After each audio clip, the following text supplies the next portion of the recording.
Faites rayonner la foi sur le continent numérique. Ensemble, recueillons plus de 200 000 $ en 2012. Ce soir, mercredi 18 juillet, sur Perspective, crise en Syrie et lancement du site web en français pour les prochaines JMJ.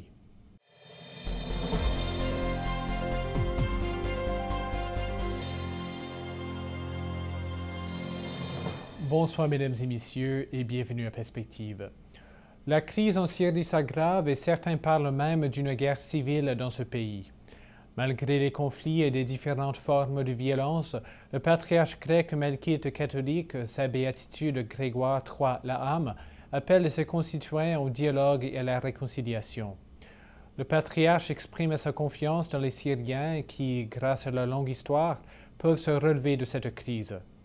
Il voit comme les dangers principaux la corruption ainsi qu'un cycle de violence qui ne trouve pas d'issue.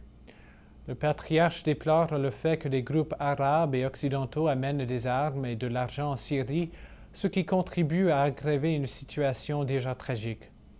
Selon lui, les chrétiens vivent les mêmes dangers que les autres, mais ils n'ont pas été des cibles de persécution. Il revient aux chrétiens d'être un important élément de paix. Ils doivent élever leur voix, demandant des réformes et s'écartant de toute tendance qui mène vers le sectarisme. Le patriarche porte le désir que la visite de Benoît XVI au Liban en septembre prochain sera l'occasion d'appuyer la Syrie dans sa recherche d'une solution qui produira la paix. Et la situation de crise en Syrie amène plusieurs à vouloir rester solidaires avec ceux et celles qui souffrent dans cette région. Selon le père Romualdo Fernandez, franciscain et directeur du centre écuménique de Tabaleh à Damas, la Syrie a besoin de dialogue et non pas d'armes.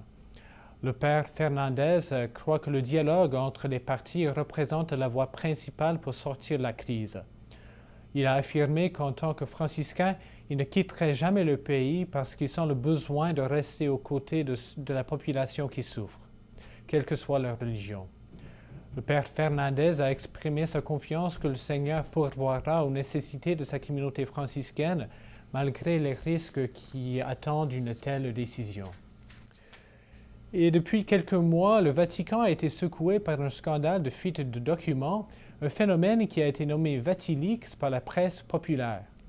Dans une interview accordée au magazine suisse Schweizer Illustrierte, le cardinal Kurt Koch, président du Conseil pontifical pour la promotion de l'unité des chrétiens, a assuré qu'il n'avait jamais été témoin d'aucune intrigue au Vatican.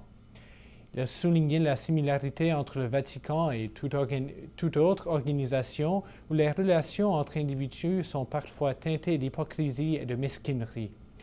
Il a toutefois rejeté les affirmations qui suggèrent que l'affaire du Vatican amènera à une révolution de palais. Allant à l'encontre des critiques qui mettent en cause la capacité de Benoît XVI de bien gouverner l'Église catholique, le cardinal Koch a affirmé que le pape sait exactement où il veut amener l'Église. Un nouveau site web en français vient d'être lancé pour les Journées mondiales de la jeunesse à Rio en 2013. Le site, qui est toujours en phase de développement, explique ce que sont les JMJ et leur histoire. Les renseignements sur les activités qui auront lieu à Rio ainsi que sur la manière de s'inscrire au JMJ sont aussi disponibles sur le site. On y trouve également la prière officielle des JMJ à Rio qui vient d'être publiée en français. Le site web français pour les JMJ 2013 se trouve à rio2013.com/fr. Et c'est tout pour aujourd'hui. À la prochaine.